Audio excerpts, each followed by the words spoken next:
Les voy a presentar quiénes son los que van a hablar en el siguiente orden, digamos, van a hablar realmente en este orden. Está Pablo Capilé, que es un activista y uno de los fundadores de Fora do Eixo, una red de colectivos culturales originada en Brasil que propone nuevas lógicas de interacción cultural en América Latina basadas en la solidaridad, la colaboración y la cultura libre. También dirige Media Ninja, un medio de comunicación formado por jóvenes activistas que impulsa el periodismo ciudadano a partir de la generación de contenidos y campañas tanto en la calle como en las redes sociales y el streaming.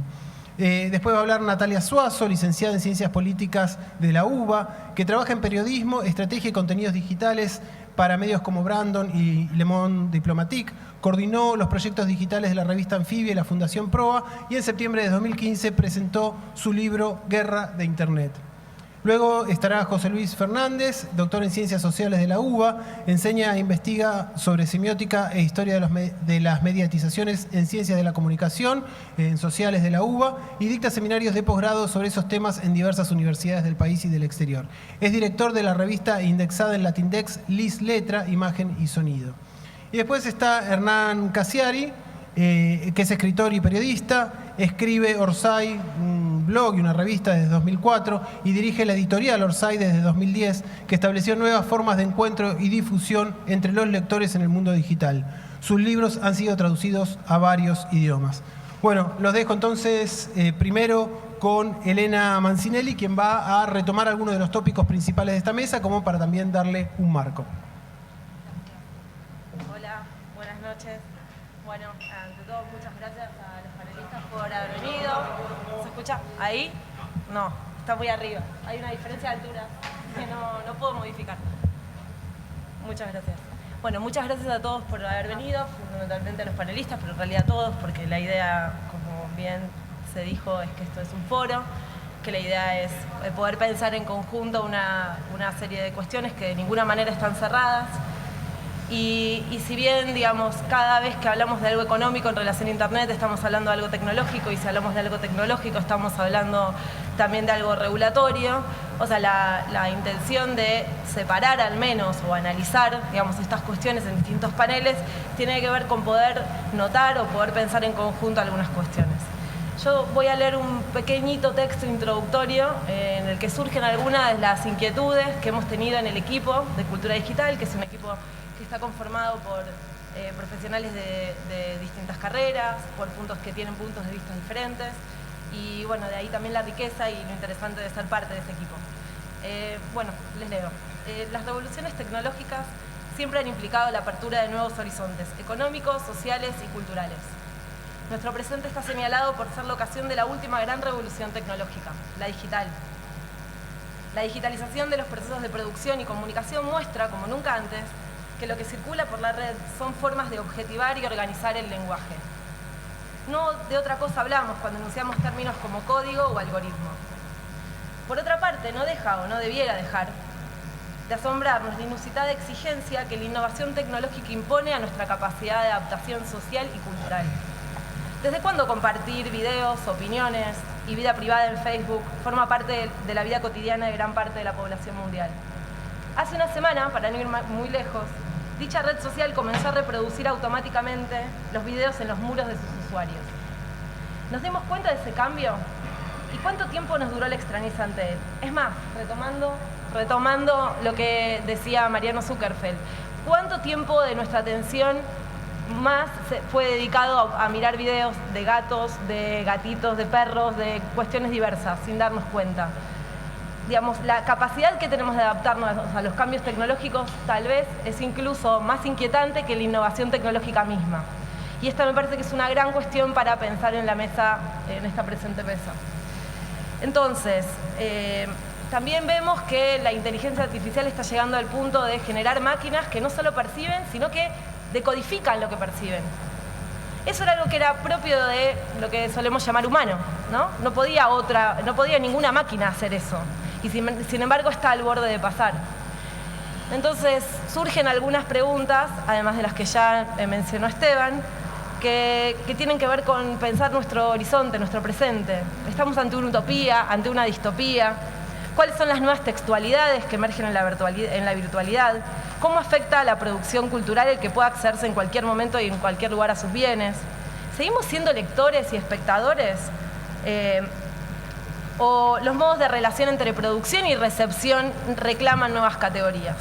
Bueno, estas son algunas de las muchas preguntas que nos hacemos permanentemente en el equipo, con las que trabajamos y con las que vamos al encuentro de panelistas, de foristas en distintos lugares del país. Este es el Foro Nacional, pero ya hemos pasado por distintos lugares del país, como dijo la directora nacional. Bueno, eso solo. Muchas gracias. Hay traducción simultánea para Pablo Capilé, que va a hablar en portugués, ¿sí? O sea que los que quieren pueden usar los audífonos.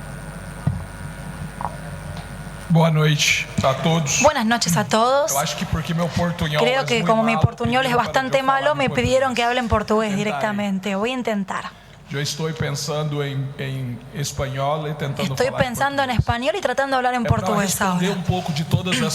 Para responder un poco todas las preguntas que se plantearon, creo que hablar un poco de nuestra trayectoria es importante. A ver si puedo responder estas preguntas contándoles un poco de la trayectoria del movimiento del que yo soy parte. Si estoy hablando muy rápido y me quieren avisar, me dicen y hablo un poquito más lento, ¿sí? Nosotros empezamos nuestra trayectoria y nuestra discusión sobre cultura digital en Brasil y nuestra discusión sobre Internet y este nuevo momento dentro de la universidad. Comenzamos dentro de la materia comunicación pensando cómo podíamos organizar algunos debates que estaban teniendo lugar allí dentro. Y rápidamente percibimos que no íbamos a poder hacer esos debates en la universidad. Primero, la universidad tenía una dificultad muy grande para conversar con la ciudad. Y segundo, era muy lenta para la velocidad que solicitaba la cultura digital. Y ahí teníamos dos preguntas para resolver. ¿Cómo lográbamos salir de la universidad y pagar nuestras cuentas? Y al mismo tiempo, ¿cómo íbamos a tener la velocidad para poder acompañar el dinamismo de la cultura digital? Y más que el dinamismo de la cultura digital, acompañar el deseo dinámico de nuestra generación. Nuestro debate en un comienzo de la década del 2000 era sobre el espacio y el tiempo de la generación.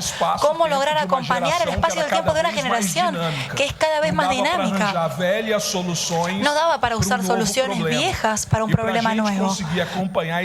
Y para poder acompañar este dinamismo teníamos que tener tiempo. Y para tener tiempo teníamos que buscar una nueva solución. No podíamos tener más trabajo y separar el trabajo de la vida o la militancia de la vida. Porque ese tiempo era un tiempo analógico, era el tiempo del siglo XX. Y difícilmente íbamos a poder acompañar este dinamismo separando la militancia de la vida y el trabajo de la vida. Entonces empezamos a preguntarnos cuál era la alternativa y qué solución podríamos tener. Decidimos salir de la universidad y crear una comunidad urbana. Mudamos a un montón de gente a una casa colectiva, entendiendo que íbamos a tener que dedicarle 24 horas al día de nuestro tiempo a entender estas nuevas dinámicas para poder lograr acompañar el espacio-tiempo de esta generación. Íbamos a tener que pagar cuentas de este espacio colectivo para poder tener ese tiempo. Entonces, las dos primeras cosas que hicimos fueron: nos conectamos ilegalmente al agua y a la luz. Como no teníamos cómo pagar, nos conectamos de forma ilegal y empezamos a plantar nuestra propia comida. Entonces teníamos comida ahí mismo que la producíamos nosotros y no teníamos que pagar agua y luz. Eran las cosas necesarias para poder tener tiempo. Entonces los 3 primeros meses usamos ese tiempo para reflexionar cuáles serían nuestros próximos pasos. Convocando a la juventud de nuestra ciudad, nosotros vivimos en una ciudad muy pequeña de Brasil, para debatir todos juntos cuáles iban a ser los próximos pasos. Y ahí empezamos a entender que ya teníamos tiempo y teníamos que empezar a usar ese tiempo. Entonces, del 2000 hasta el 2015, ya somos una serie que vivió 8 temporadas. Y voy a tratar de contarles un poco estas temporadas de forma resumida. La primera fue esto del colectivo. ¿Cómo podíamos tener un colectivo colectiva, una casa colectiva que nos proporcionase tiempo. Después logramos tener ese tiempo y pensar cómo vamos a usar este tiempo. Y la primera idea que nos vino fue, vamos a enfrentarnos con la primera gran crisis de intermediarios que existe en Brasil, que era la crisis de la industria fonográfica. Nosotros teníamos tiempo, la industria estaba fallando y podíamos usar nuestro tiempo para enfrentarnos al desafío de buscar una nueva solución para la industria fonográfica de Brasil. Estábamos en una ciudad chiquita, decidimos organizar un pequeño festival y organizamos este pequeño festival y percibimos que más que un festival teníamos que hacer iniciativas durante todo el año. Entonces hubo un festival una vez, se presentaron algunas bandas, pero hacer un festival solo no servía de nada si no hacíamos un desarrollo de iniciativas durante todo un año. Entonces empezamos a pensar, vamos a empezar a organizar iniciativas que puedan dar soporte a nuestros artistas. Montamos un estudio de ensayo para que las bandas pudieran ensayar. Además, como las bandas querían tocar, transformamos nuestro garage en un espacio para shows. Después de un tiempito, teníamos que convencer a las mamás de las personas que venían a nuestra casa que era un espacio tranquilo, que era un núcleo de comunicación para poder dialogar con la tele, radio, diarios. Después había que grabar a esas bandas, entonces creamos un estudio de grabación. Después de un tiempo teníamos que hacer la distribución de los materiales de esas bandas, entonces hicimos un sello de distribución y después teníamos que remunerar a esas bandas. Nosotros no teníamos dinero, entonces creamos una moneda virtual, que entonces los artistas se presentaban, recibían esa moneda virtual y la podían usar con una serie de servicios que nosotros ya estábamos ofreciendo.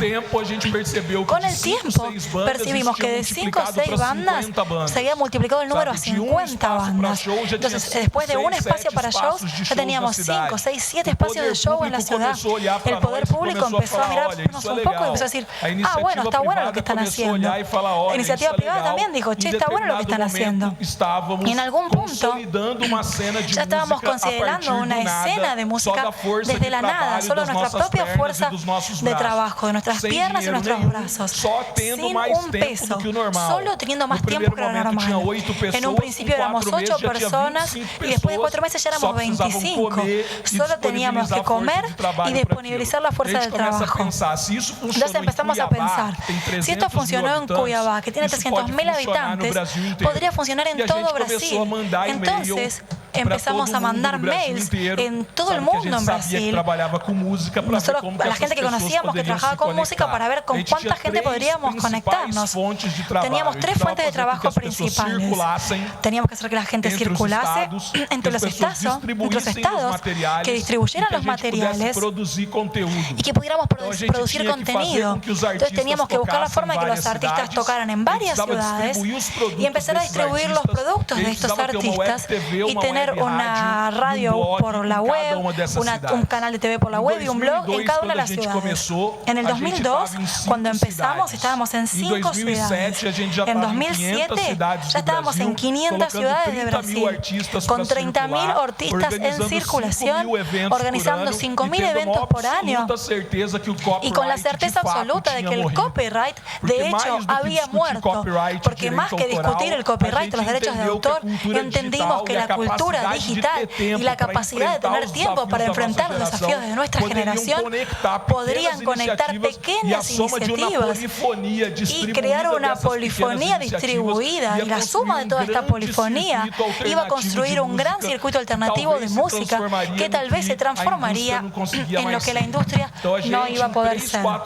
Entonces, en 3-4 años nos transformamos en el circuito de música más relevante de un país continental como Brasil. Para que tengan una idea, en el 2006 Cuiabá, que es nuestra ciudad chiquitita, fue elegida la capital del rock de Brasil. Y esto es algo tipo imposible para que ustedes lo dimensionen desde afuera. En el 2005 la mejor banda del año en Brasil fue Chico Buarque, después fue Caetano Veloso y después fue Macaco Bongi, que era una banda de Cuiabá instrumental con canciones de 6 minutos. ¿Por qué les cuento todo esto? Porque empezamos 6 7 pibes trabajando para optimizar nuestro tiempo, para conectarnos con el espacio y el tiempo de la generación, usando las herramientas que la cultura digital nos ofrecía. Y esto transformó una pequeña iniciativa en la mayor red musical de Brasil, sabiendo que Brasil es una potencia en la industria musical, que es de hecho referencia en el mundo entero. Entonces empezamos a pensar, no alcanza a trabajar solo con un circuito musical en Brasil, tenemos que dar un paso más. Entonces salimos del debate del sector y empezamos a pensar que dentro de la lógica de la cultura digital necesitábamos también tener en cuenta la diversidad. Entonces agarramos nuestra plataforma, que era una aplicación común, que era un espacio para la difusión de las canciones, y empezamos a dialogar con un circuito de cultura que hasta ese momento tenía dificultad de acceso para la cultura digital. Nosotros somos los pueblos indígenas, somos los campesinos, somos los pueblos originarios. Entonces empezamos a conectar un circuito cultural a partir de las aplicaciones que nosotros mismos habíamos construido. Y esto implicaba movimientos de los sin tierra, de los sin techo, los pueblos indígenas, los pueblos originarios, los hackers, y todos ellos estaban integrados entonces en un circuito cultural alternativo que pudiera hacer una disputa que hasta ese momento no estaba realizándose en Brasil, que era la disputa de un movimiento social de cultura. Hasta ese momento estábamos solo con la música y el audiovisual estaba solo con el audiovisual. La literatura se concentraba solo en la literatura, y nosotros a partir de esas herramientas pudimos dar un salto antropológico en este debate. Dejamos de pensar solo sectorialmente y el campo político de la cultura empezó a organizarse. Y todo esto con las herramientas que habíamos construido en Cuiabá. Entonces, con este tiempo logramos tener una incidencia muy fuerte en el debate político, junto con diputados, senadores, intendentes, y pudimos empezar a pensar lo que después iba a ser el marco civil de Internet en un futuro, que fue uno de los grandes logros legales que tuvimos en Brasil. Después de un tiempo nos dimos cuenta que la casa colectiva, ni el circuito musical fuerte, ni el circuito cultural fuerte iban a responder a las demandas que estábamos solicitando. Teníamos que salir a la calle. Entonces empezamos a usar estas aplicaciones, estas apps. Había un videíto para mostrar acá. ¿Ya pasó el videíto? Bueno, empezamos a usar estas apps para llenar las calles de Brasil, reivindicando que partes significativas de las leyes relacionadas con la cultura digital pudieran cambiar. Entonces, a partir de nuestra capacidad de movilización en red, con nuestro movimiento de un nuevo tipo, logramos salir a las calles y ocupar partes importantes de las calles brasileñas, mezclando artistas, pueblos originarios, movimientos campesinos, hackers, en un movimiento que nunca había sido así en Brasil. Fue una especie de latinoamericanización de Brasil, porque América Latina siempre está mucho más politizada que Brasil, y en este caso Brasil se demoró un poco más para poder salir a la calle. Y nosotros, con este mismo movimiento que estaba comenzando en esa ciudad chiquitita, Cuiabá, pudimos posicionar un movimiento en las calles. Después de un tiempo, vimos que las calles tampoco iban a ser suficientes, que teníamos que lanzar un gran movimiento en red. Y ahí vino lo llamado Mídia Ninja, que es cuando entendimos que teníamos que enfrentar nuestra segunda gran crisis de intermediarios. La primera había sido la de la música, la segunda era la de la comunicación. Ya no se podía, ya no podíamos vaciarnos solamente en los grandes medios de comunicación que trataban de traducir las cosas que estábamos haciendo de la menor manera posible. Entonces aprovechamos todas las redes que ya habíamos construido y lanzamos una gran red de comunicación llamada Mídia Ninja, pensando mucho más en los medios masivos. En lugar de pensar en los medios de masas, pensamos cómo podíamos dar espacio a lo que nosotros llamábamos las masas de medios, como pequeñas iniciativas en conjunto, grabando con celulares, transmitiendo en vivo todas las iniciativas, con un trabajo de red, distribuyendo fotos y videos con gran velocidad, y cómo podríamos lograr rivalizar con grandes empresas mesas y logramos hacerlo. Y llegó un momento en el que entramos en una pelea con dos de las fuerzas principales de Brasil. Una que generalmente la gente no le dan tanta bola por ahí, pero eran los artistas. Y por otro lado, los periodistas. ¿Por qué? Porque en general son los dos sectores que están más cerca de Dios, ¿no? Que se creen más cerca de Dios. Entonces nosotros entramos en un desgaste porque los artistas le decíamos, no, nosotros no queremos más el modelo industrial que va de arriba para abajo, que está verticalizado, en el que hay que pagar algo a la radio o para pasar tu música a una novela o para la explotación. Nosotros queremos ir de abajo para arriba. Queremos hacer un cortocircuito de 30.000 artistas que se puedan presentar sin pensar en el copyright, pensando solamente en los shows, en vender productos y en pequeñas iniciativas. Y para los periodistas, a ellos les dijimos, no vamos a esperar más el filtro que ustedes ponen de abajo para arriba. Ya no nos representan más ustedes. Nosotros vamos a crear nuestras propias estructuras y a partir de ellas vamos a responder a este modelo corporativo que masifica una visión en Brasil que es muy distinta de la que el pueblo brasileño está dispuesto a creer. Hay 6 familias que son dueñas de todos los medios brasileños. Un diario que habla a 40 millones de personas. Un noticiero, el de Globo. Entonces, de alguna manera, teníamos que crear una alternativa que fuera de abajo para arriba. Entonces, ahí empezamos a pelear con los artistas y los periodistas. Y en ese caso, tenés que tener mucho tiempo disponible para poder hacer y llevar adelante esa lucha. Pero en ese caso, ya teníamos más de 100 casas colectivas en todo Brasil. Y ya éramos más de 2.000 personas que vivíamos en estas comunidades. Y estábamos conectadas todo el tiempo en tiempo real para llevar adelante estos desafíos. Y además, esto no era suficiente. Entonces teníamos que dar un paso más. Después de lanzar un colectivo, crear un circuito musical independiente grande, ampliar el circuito cultural con campesinos, indígenas, etcétera, de salir a las calles, de crear una red de medios libres en Brasil. Teníamos que dar un salto grande.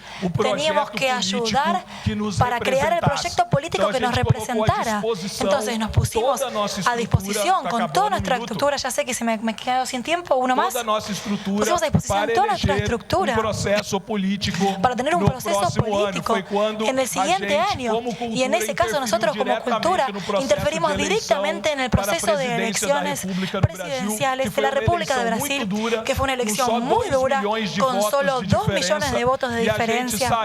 Y nosotros salimos con la fama de no haber logrado 50 millones de votos, pero sí conseguimos los 2 millones de diferencia entre Dilma y Aécio. El sector cultural logró posicionarse de manera tal que pudimos retomar un proceso que había estado interrumpido. Yuca Ferreira, que era nuestro ministro, lo habían sacado hacía 4 años y con esa conexión de los movimientos de cultura pudimos retomar el protagonismo en el Ministerio de Cultura. Volvió el ministro, el marco civil de Internet se aprobó una nueva ley de derecho autoral y pudimos entrar en nuestra 8ª temporada ya con un legado de 6-7 años que solo con nuestros brazos y nuestras piernas y pensando las conexiones en red logramos avanzar.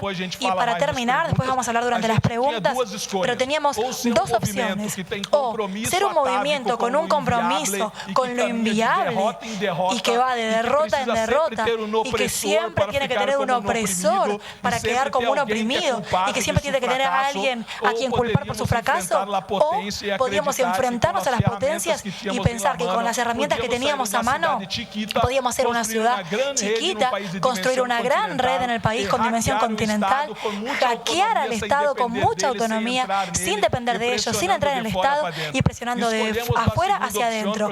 Elegimos la segunda opción porque pensamos que estábamos pasando, ya habíamos dejado atrás el momento de las lágrimas de América Latina. Hay que enterrar esa época, hay que pensar en la redención, en la recuperación, en el futuro y en el potencial de una construcción que a partir de América Latina y África tiene muchas más condiciones para presentar soluciones de civilizaciones que no van a venir de otros continentes. Entonces, pequeñas iniciativas que pueden generar grandes espacios en grandes comunidades. Si nosotros entendemos que la potencia es mucho más interesante que el compromiso con lo inviable. Muchas gracias.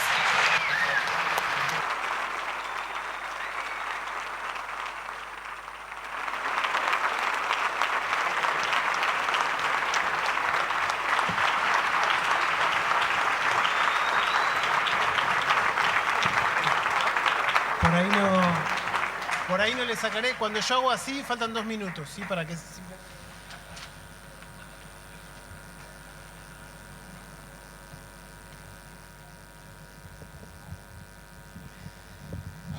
Bueno, buenas noches a todos. Gracias por la invitación. Mi camino, escuchando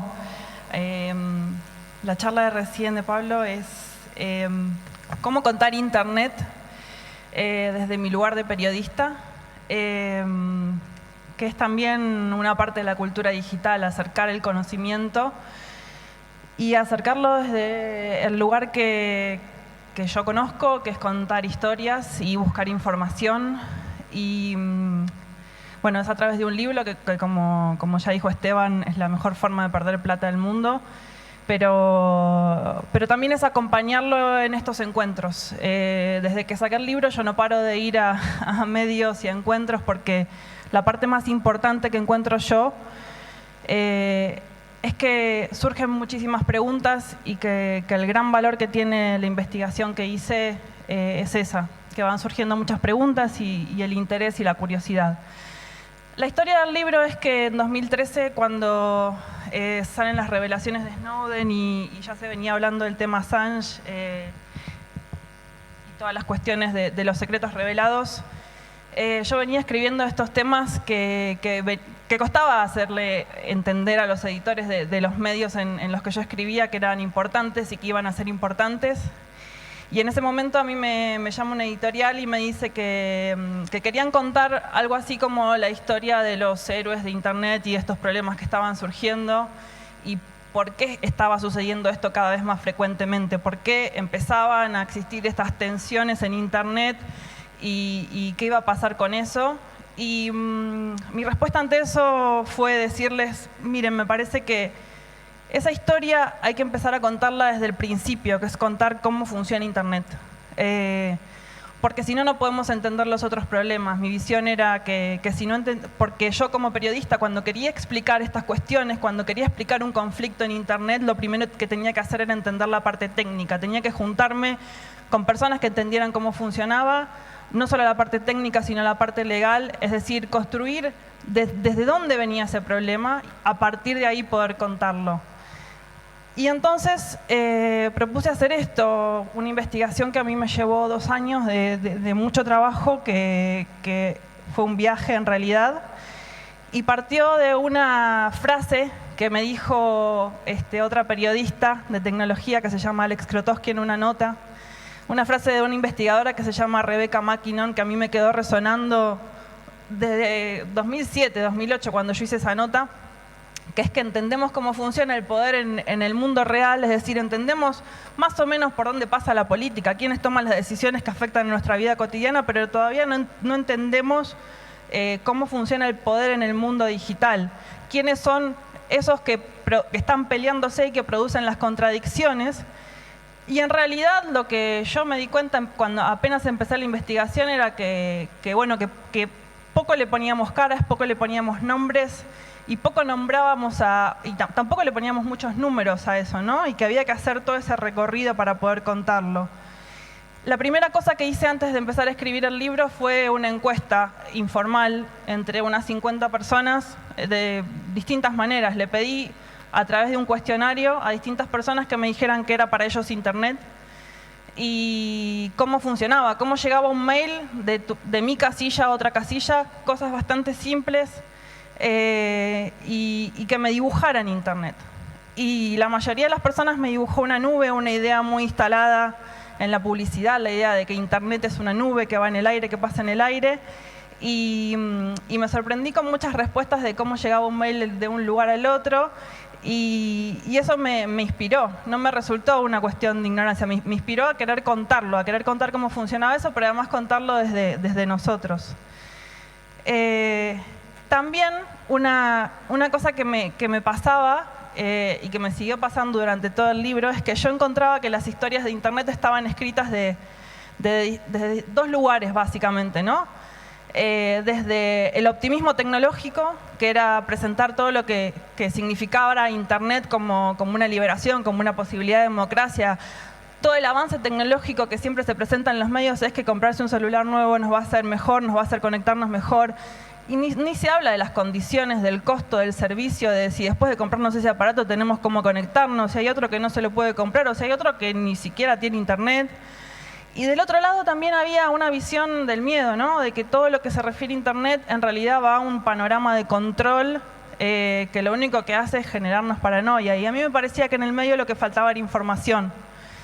Entonces, la idea del libro fue cambiando, pero lo que yo cuento y lo que empecé a contar es cómo funcionan la parte material, de quién son los caños de internet, quiénes son las empresas que controlan, ponerles nombres a esas empresas, decir que en Argentina nos conectamos fundamentalmente a través de 3 proveedores de internet, que son Telecom, Telefónica, Fibertel, Cablevisión, que esos proveedores están concentrados en los lugares donde hay más usuarios / ciudadanos que pueden pagar esas conexiones, pero hay otra parte que no está conectado, que está pobremente conectada, que nos dicen que tenemos una buena conexión, pero la verdad es que no es una buena conexión si la comparamos con otros países. Que detrás de esas conexiones hay empresas que históricamente fueron las empresas de telecomunicaciones, las empresas que después proveyeron los caños, la conexión mayorista, pero que ahora también hay otras empresas de contenidos que en general conocemos a través de los medios, Facebook, Google, pero que conocemos publicitariamente, que tal vez no conocemos exactamente cómo funcionan. Que también hay una serie de organismos internacionales que hacen las leyes de internet y que también hay políticos locales que toman decisiones en base a esas leyes, que hacen otras leyes y que evitan hacer algunas otras leyes que serían necesarias o tomar algunas decisiones que serían necesarias en algunos casos.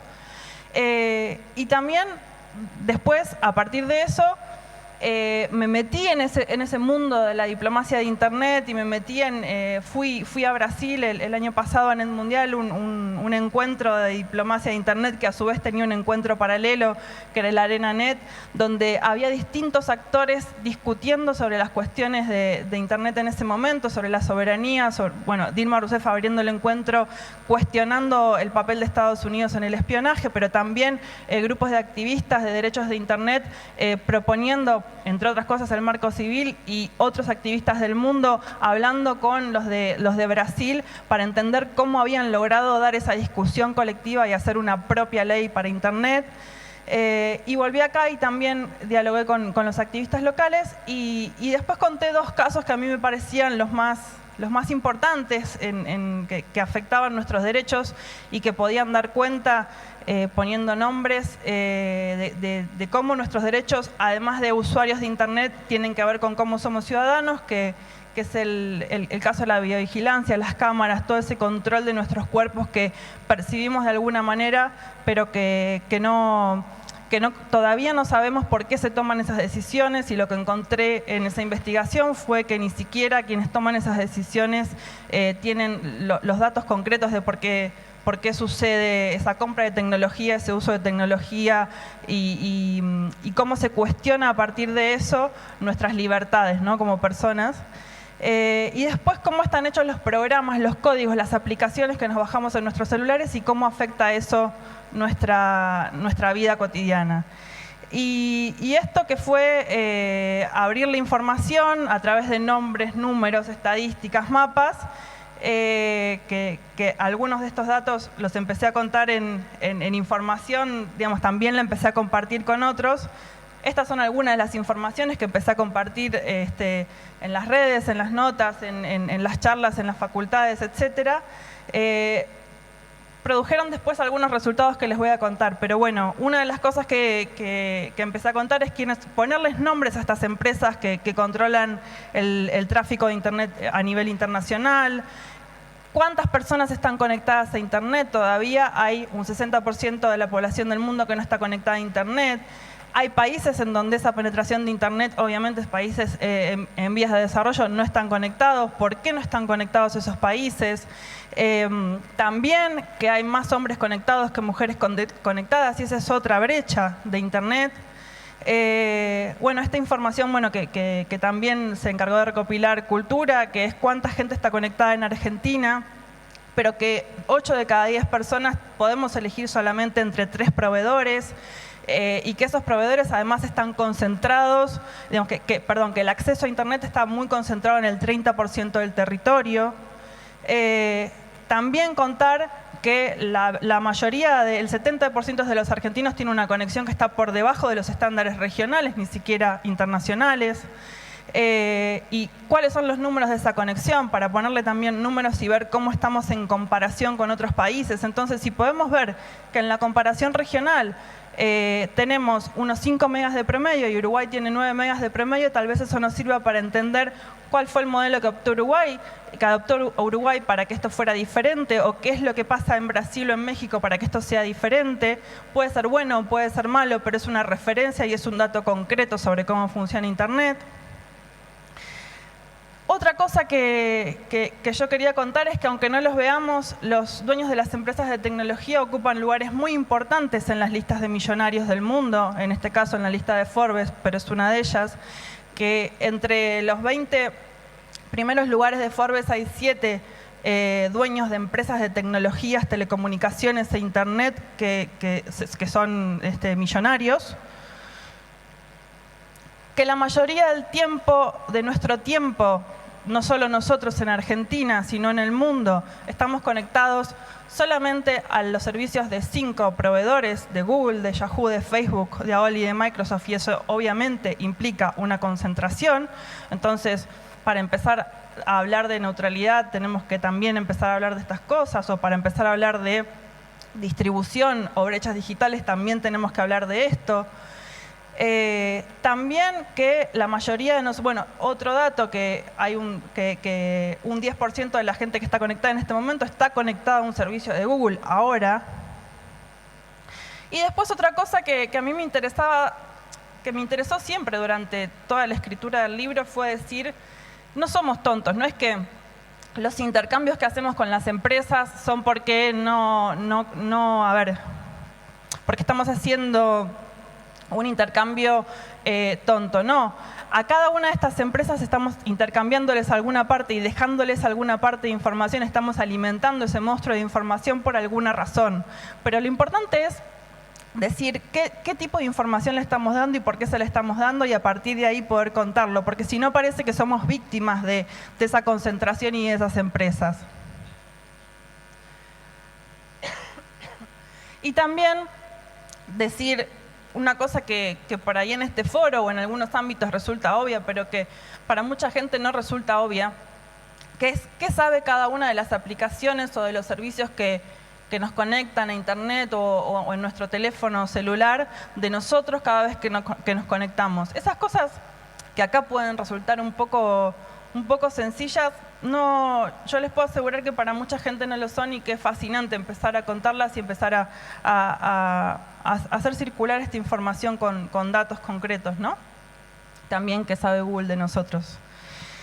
Cuando me invitaron a esta charla, me mandaron unas preguntas, ¿no? Entonces, por supuesto que mis respuestas están en lo que yo escribí y en lo que tal vez discutamos después, pero por supuesto todos estos datos que están volcados en el libro y de los cuales estoy hablando hace un tiempo en mi trabajo, es que por supuesto que la red no es un espacio neutral, por supuesto que la infraestructura determina los usos, también lo estuvimos hablando. Una cosa muy importante es que las decisiones locales sobre la tecnología son sumamente importantes, y que la política necesita asesores tecnológicos que estén interesados en la política, porque si no el espacio de debate se hace muy restringido. Y entonces me pasaron varias cosas a partir de contar esto. Me pasó que mucha gente me agradeció, esa es la parte buena y esa es la parte mayoritaria. Mucha gente me dice, bueno, ahora sé cuando se me desconecta quién es el responsable, me imagino cuando se me desconecta dónde está el caño y a quién llamar. Mucha gente me escribe diciéndome que no sabía que había una ley de protección de datos personales, que existe una forma de reclamar que todavía es engorrosa, que todavía tiene que ser más ágil, que hay programas alternativos a los que generalmente usamos, que no nos tenemos que bajar todas las aplicaciones. Pueden ser respuestas muy obvias, pero no lo son. Y a mí me da mucha satisfacción cada vez que una persona puede enterarse de esto a través de algo que vamos diciendo, que vamos generando en las conversaciones, también con otros periodistas que están comprometidos con difundir esta información. Me pasó otra cosa que también agradezco un montón, que es que mucha gente se enojó. Hay poca gente que se enojó, pero es bien enfática la gente que se enojó. Y esto me parece que tiene que ver con otro monopolio, que es el monopolio de la gente que sabe mucho y no lo comparte. Hay muchos técnicos que me dicen que me olvido de cosas. Obvio que me olvido de cosas, no soy técnica. Lo que yo hago es traducir ciertas cosas para que otros las sepan. Otros me dicen que ya lo decían en 1999. Sí, probablemente lo dijeran, pero evidentemente el debate se está abriendo ahora y es necesario volver a decirlo y contar cosas nuevas. Otros me dicen que las cosas son más complejas. En general los abogados me dicen que las cosas son más complejas, pero generalmente a los abogados también les cuesta explicar un poco, entonces a veces se hace difícil. Otra gente que es muy iluminada, pero no comparte su conocimiento, me decía, bueno, algo parecido, ¿no? Me dice que estoy diciendo cosas que ya sabemos, pero para mí eso es bueno, porque yo no creo que, si no pasaría lo que está pasando, que es que estoy hablando con mucha gente y mucha gente está hablando conmigo. Y otra cosa que me resulta interesante, sobre todo cuando voy a las universidades o cuando charlo con más tiempo para debatir, es que a partir de entender que en ninguna de las guerras hay un bando que es blanco y negro, que siempre hay una decisión que no es neutral, esto que decía Zuckerfeld en su charla, no hay decisiones neutrales sobre estas cuestiones. En el tema de la neutralidad tendremos que decidir ante la realidad de que usamos cada vez más Internet, quién va a pagar y quién va a pagar la cuenta, como hablábamos en la primera mesa.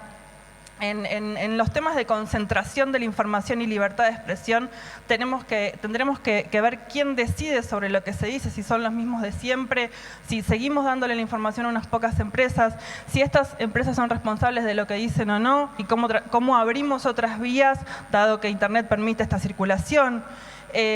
¿Cómo pensamos la privacidad a partir de un modelo de negocios que existe y es el de los datos, pero al mismo tiempo que nosotros usamos Internet con este modelo de negocios que ya está dado, tenemos que seguir siendo ciudadanos y tenemos que seguir pensando qué pasa con toda esa información en manos de otras personas? ¿Cuál es la solución? La solución es, como se dice, como el debate ahora en Estados Unidos plantea, que nos paguen por estos datos. La solución es que usemos otros programas, que usemos otras alternativas a las que existen, o la solución es no preocuparnos, como dicen algunos, lo cual para mí, por supuesto, es una no opción. Y otra cuestión que se entiende bastante cuando uno empieza a entender cuáles son los actores de cada uno de los conflictos, es el de las soberanías. Assange, que va a estar mañana aquí, por supuesto, es quien más habla de este tema, del control de la soberanía, pero también los países encabezados por Brasil y por los BRICS, que están empezando a hablar de cómo controlamos la información si no podemos controlar ni siquiera los caños por donde pasa la información. Y lo último que me sucede es que a veces con estas cuestiones, con estas preguntas, con una imagen en Internet, con un video, con algo que parece muy sencillo, mi mayor satisfacción es que algo así como profanar. Yo siento como que estamos empezando a hablar de cuestiones que antes no hablábamos, pero y que Internet, como yo digo en un videíto, en un book trailer que hicimos para el principio del libro, que Internet está en el cielo con esta imagen, y que a partir de poder bajarla a la tierra y poder entender y poder jugar con la información y poder compartirnos la información, estamos tomando decisiones, y es lo último que para mí es importante, que podamos cuestionar nuestras propias condiciones de producción. De hecho, yo en la última página del libro digo con qué computadora, con qué programa, con qué grabador escribí el libro. También digo que para escribir el libro tuve que tener otro trabajo al mismo tiempo, porque esas también son las condiciones de producción. Las condiciones también son que a los periodistas en general no nos creen y que es difícil que nos hablen y que confíen, y etcétera, y todo eso lleva mucho tiempo. Pero en definitiva es una forma de hacer política. Y a mí cada persona que me dice que cambió un programa que usaba, o está probando otro programa, o que se bajó una aplicación, o que optó por otra aplicación, me parece que es lo que vale la pena de haber hecho este trabajo. Gracias.